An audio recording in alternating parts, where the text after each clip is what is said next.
Hey guys, welcome back. I am Ashish and this is the second session of FW Taylor. If you have not watched the first session, please go ahead and watch that. The link for the same would be in the description. So continuing from the previous session, other important concerns of FW Taylor. So first important concern that we'll deal with is mental revolution. We have dealt with this in our third principle of scientific management. If you remember, the third principle talked about bringing together the science of work and scientifically selected workmen, and that required mental revolution on behalf of both the workmen and management. We'll see what this means now. Taylor was of the view that scientific management requires a great revolution that takes place in the mental attitude of both management as well as the worker. So there was some mental revolution required, revolution that takes place in the mental attitude. There was a change in mental attitude required of both managers and workers.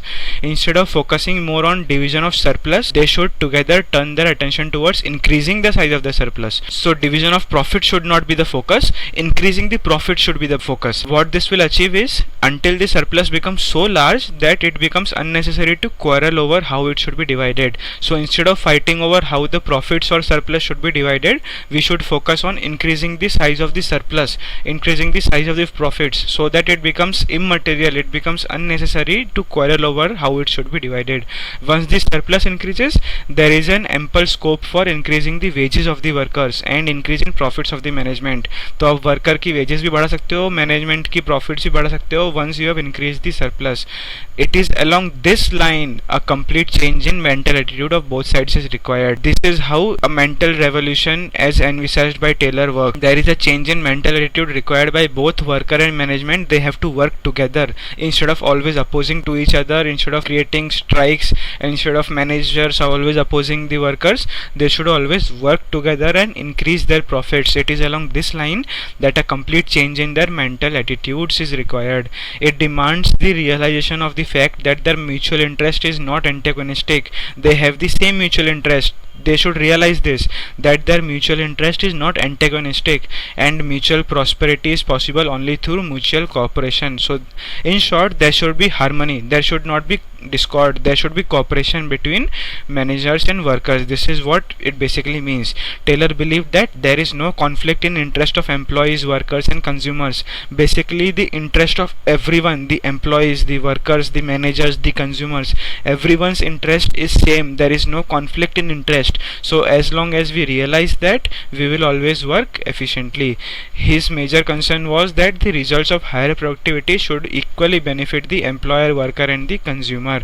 So it is along these lines that a mental attitude change is required. A mental revolution is needed. This is the concept of mental revolution. I hope it is clear. Mental revolution is nothing but a change in mental attitude which is required by both management and workers, because now they are adopting new scientific principles, right? New scientific rules and principles. They are rejecting their old rule of thumb methods and everything. So they require a mental attitude to adopt to this new change. So this is what is mental revolution. Second important concern as raised by Taylor is functional foremanship. What functional foremanship is? Taylor is critical of linear system of organization. What is linear system? Each worker is subordinated to only one boss. Every worker has only one boss. This is the linear system. He replaced this system with what is called functional foremanship. He said that every worker should have 8 bosses. In functional foremanship, the worker receives orders from 8 different specialized supervisors. Every worker should have 8 bosses, and these 8 bosses should be specialized in their own fields. Thus he divided the work not only among the workers but also at the supervisory level. He said that even the supervisor should have division of work. There should be 8 specialized supervisors for each and every worker. How this looks is, there is a factory manager. Below the factory manager are 2 people. One is planning in charge and another one is production in charge. What does planning in charge do? He is responsible for planning. He is the planning in charge, so he is responsible for planning. He sits in the planning room. This is the planning in charge. What does production in charge do? He is responsible for execution because he is the production in charge. So he is responsible for execution and he serves on the shop floor. What is the shop floor? The lowest level where the workers work. So production in charge serves on the shop floor. Planning in charge sits in the planning room. He is responsible for planning. Now planning in charge is again divided into 4 bosses. One is route clerk, one is instruction clerk, one is time and cost clerk, another one is shop disciplinarian, and production in charge is again divided into 4 bosses. One is gang boss, repair boss, speed boss, and inspector. These are the 8 names of bosses that F.W. Taylor has given us. These are the names given by F.W. Taylor himself. These 8 names, 8 bosses, and these 8 bosses will now direct one worker below them. So there is one worker and there are 8 bosses which give him directions. So each and every worker is being directed by 8 bosses or 8 specialized supervisors. Thus Taylor divided the work not only among the workers but also at the supervisory level. So moving ahead with our functional foremanship, through this system Taylor wanted to create the narrowly specialized supervisor. So every supervisor was specialized in his task. As you can see, repair boss, there is a speed boss, there is an inspector which will inspect. So every supervisor was specialized in his task. There is a time and cost clerk, there is a route clerk, there is an instruction clerk. So there are specialized supervisors for each type of skilled work. He thought that this will result in efficiency rather than one supervisor looking after all the activities. So specialization of work will be achieved. If one supervisor looks after all the activities, it will not be so specialized. If there are 8 specialized supervisors, then there will be efficiency because each will be looking to his own kind of work. He further believed that in this type of organization, a foreman can be trained quickly and specialization became easy. The worker, the foreman, the worker can be trained quickly because each and every boss gives him specialized instructions, right? So specialization becomes easy and foreman can be trained quickly. This is nothing but functional foremanship as envisaged by F.W. Taylor. Now this has some inherent conflicts. We will see this in criticism part, but as of now this is what functional foremanship means. Moving on to our other concern, time and motion studies. So what are time and motion studies?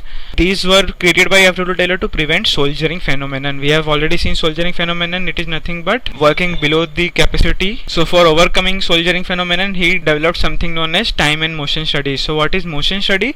It is a technique to standardize work methods. There is a method for each work, right? So standardize work methods. It involves observation of all motions comprised in a particular job. In a particular job there are motions, hand motions, leg motions and bodily motions. So observation of all motions comprised in a particular job and then determination of the best set of motions. Thus it is designed to determine a preferable work method with consideration to tools and equipment, raw materials, hand and body motion and so on. So what this means is, we'll see this as an example in future slides, but what this means is all your tools should be standardized. If you are doing something, there should be a particular tool for doing it. You should not be using any random other tool. So there should be a standardized tool, there should be standardized raw material for producing anything, there should be standard hand and body motions. So these are nothing but motion study. This all comprises under motion study. In brief, it is meant to find out one best way to do the job by eliminating unnecessary and slow motions. So you eliminate all the slow motions and unnecessary motions, so what you have at the last is one best way to complete that task. So this is nothing but motion study. Another thing is time study. Time study is used to determine the standard time for completion of work. We have already discussed this in smaller detail in our previous slides. What you have to do is observe the completion of work time that is required. So it facilitates the planning of a large daily task. If there is a large daily task, you observe the time required to complete that work. So this is nothing but time study. Time study and motion study go hand in hand. They are not mutually exclusive. They go hand in hand and are performed at the same time. Use of stopwatch is essential in the time study. Stopwatch is used in time study. This is pretty straightforward. With the help of time study and motion study, it is possible to perform a particular task with lesser movements or motions. So when you have studied all the motions, when you have standardized your hand motions, body motions, when you have standardized your tools, your raw materials, when you have come out with a time study, optimum time to complete the task, when you have all such scientific results in your hand, so what will happen is you will perform a particular task with lesser movements and motions, and that task will become more effective. This is the basic crux of time and motion study, to make the task more effective and make it more productive. I hope you understand this, time and motion studies. Another concern is differential piece rate plan. In our initial slides we had seen that Taylor wrote a book on a piece rate system, right? So we'll deal about that in detail here, what did he mean by a piece rate plan? Taylor suggested that pay by piece rates. There should be payment by or wages by piece rates on the basis of the standards set by time and motion studies. So in time and motion studies, you have identified all the motions and the optimum time, right? So on the basis of the standards set by those time and motion studies, there should be payment by piece rates, and hence this plan was known as differential piece rate plan. What this means is workers are paid a low piece rate up to a standard, a large bonus at the standard, and a high piece rate above the standard. What happens here is a work or a daily task is divided into different pieces, okay, and there are various piece rates. So if you achieve a low piece rate, you will get a particular payment. If you achieve a standard piece rate, if you have achieved 100% completion of task, you will get a large bonus on completion of the standard. And if you are above the piece rate, if you are above the standard of the piece rate, if you have a high piece rate, you will get a high payment or a high wage. So this is what is meant by differential piece rate plan. Every worker should not be paid equally. If you remember, there should be payments to people and not position, is what we discussed in one of our previous slides. There should be payment to people and not positions. So if two people at the same position, are performing differently, one is performing good and one is performing bad, so one who is performing good should be paid more and one who is performing bad should be paid less. So this is nothing but differential piece rate plan. Up to a standard, you are given a low piece rate, at the standard you are given a bonus, and if you are above the standard, you are giving a high piece rate. Obviously this plan of payment makes workers put forth their best efforts, because everyone wants high payment, right? So they will obviously put forth their best efforts, and this is how efficiency will increase. Taylor said that the piece rate, by virtue of being direct and quick, is more effective than the profit sharing plan in motivating the workers. So if you have to motivate the workers, increase their payments instead of increasing the profits of the company, increase the payments. This is more effective in motivating the workers. He suggested that a worker who, after scientific selection, training and development, a worker who is unable or unwilling to produce the standard, that worker should be removed. If he is not able to achieve a particular standard, that worker should be gotten rid of. That is what he meant by right person for right job, right? This is nothing but the differential piece rate plan. Exception principle. This is another concept put forth by Taylor. Exception principle, what he says is, it involves setting up of a large daily task by the management. We have seen this. A management sets up a large daily task with reward for achieving targets and penalty for not meeting it. Obviously we have seen this in differential piece rate plan. There were rewards for achieving the targets and penalty for not meeting it. Taylor suggested that the manager should not be interested in the items that are at standard performance, but should be concerned mostly with exceptional items that vary from standard performance. So the basic focus of every manager and every management authority should not be achieving the standard, output. It should be going above and beyond the standard output. It should be exceptional items. The focus of the manager should be on exceptional items that vary from the standard performance. So this is what he means by exception principles. Another concept as put forth by Taylor is standardization of tools. Taylor maintained that in addition to determining the best methods, the management should also standardize the tools. The standardization of tools and methods should also be done by management in the light of the needs of specific job. He gives an example for this. In an experiment at Bethlehem Steelworks. Bethlehem Steelworks is a company or a factory. He did an experiment in Bethlehem Steelworks. So in an experiment at Bethlehem Steelworks on shoveling of coal, the experiment was on shoveling of coal. Taylor found out that the average shovel load varied from 16 to 38 pounds. One person shoveled 16 pounds of coal, another person shoveled 20 pounds, another person shoveled 38 pounds of coal. So Taylor found that the average shovel load varied from 16 to 38 pounds. Good workers were able to shovel more tons per day if they used a shovel carrying a load of 21 to 22 pounds. So there were various kinds of shovels, right? So if a shovel is made to carry 21 to 22 pounds, and if a good worker is using such a shovel, he was able to shovel more tons per day. This was one of the findings by Taylor. With different types of materials to be shoveled, like shoveling of coal, shoveling of pig iron, shoveling of sand. So with different types of materials to be shoveled, about 15 different types of shovels were needed. This was the conclusion that Taylor came upon. From then on, when workers arrived in the morning, they received written instructions on what to shovel and what type of shovel to be used.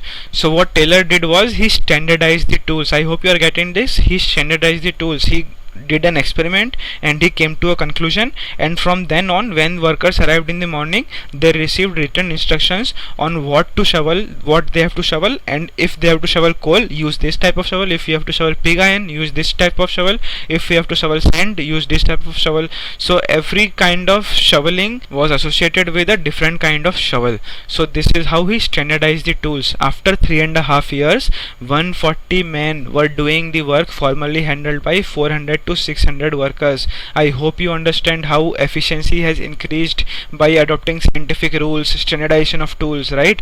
After 3.5 years, he found that 140 men were doing the work formerly handled by 400 to 600 workers. This is the crux of scientific management: increasing the efficiency, increasing the productivity.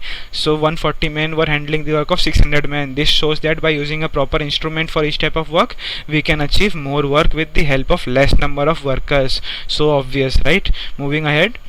Work as an individual activity. As I have already discussed in my previous slides, Taylor was always opposed to any kind of group activity. He was in favor of cooperation between workers and management, but he was against the team activity or the group activity. He always favored work as an individual activity because he believes that people are motivated by personal ambition, and that once put into a group, the individual loses his individual drive.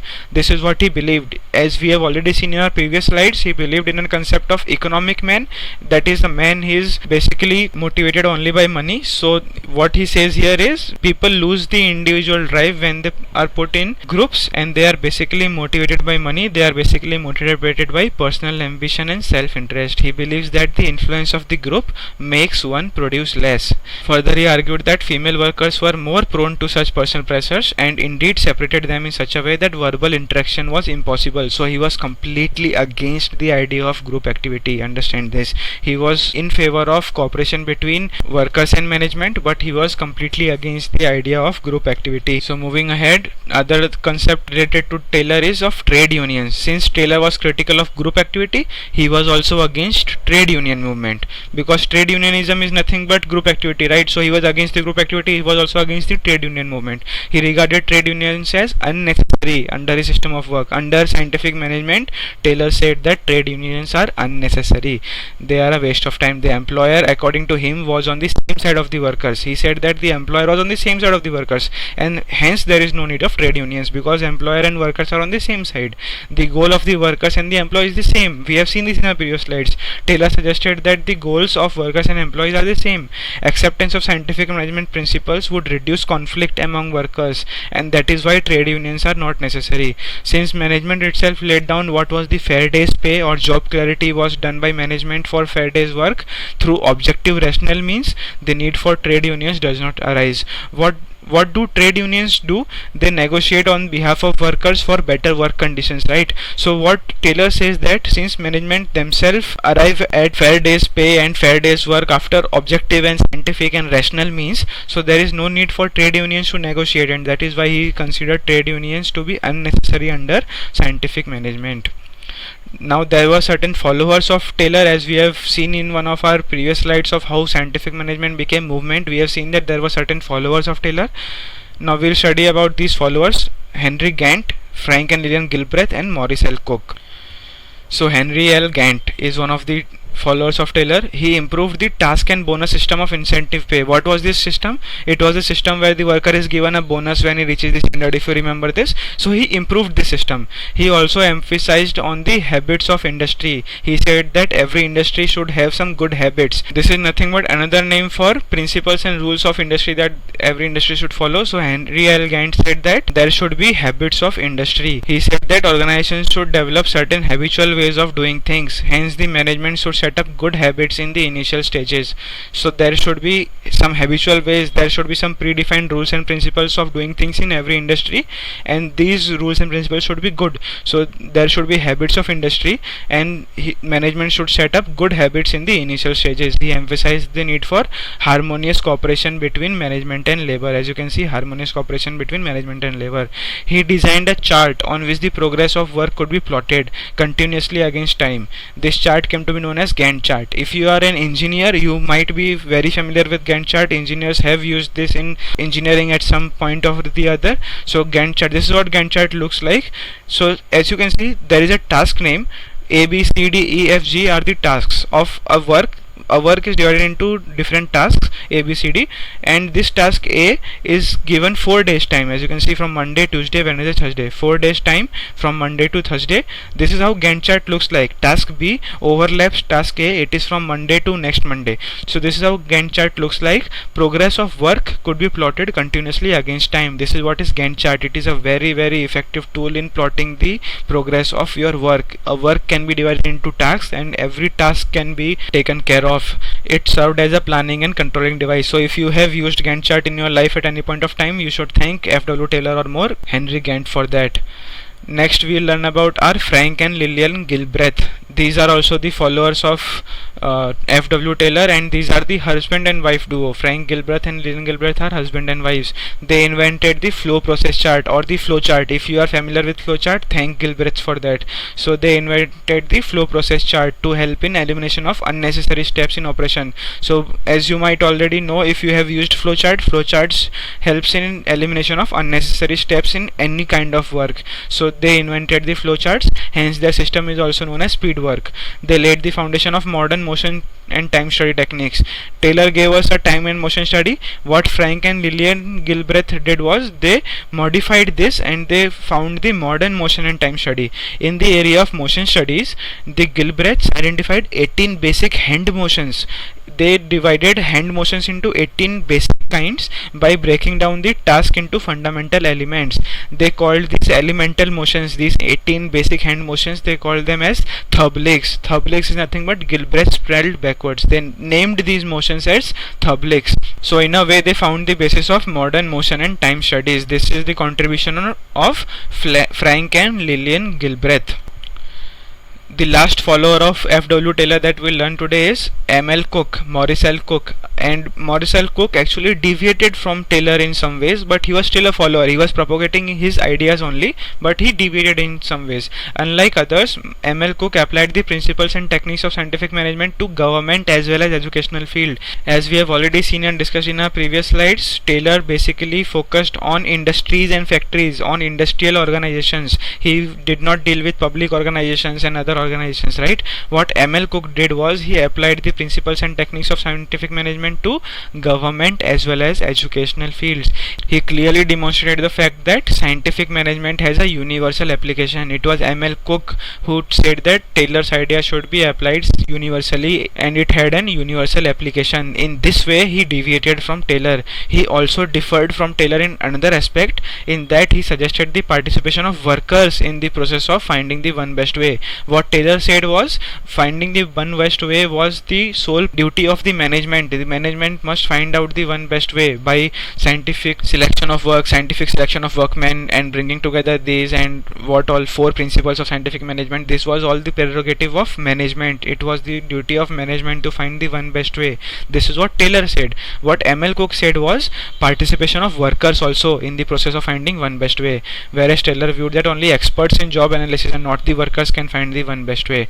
This is the last follower of F.W. Taylor that we'll learn today. Now I'll end this session, and in the next session I'll deal with criticism of scientific management, legacy of scientific management, neo-Taylorism, and also relevance of Taylorism, and that will be the last and the third session.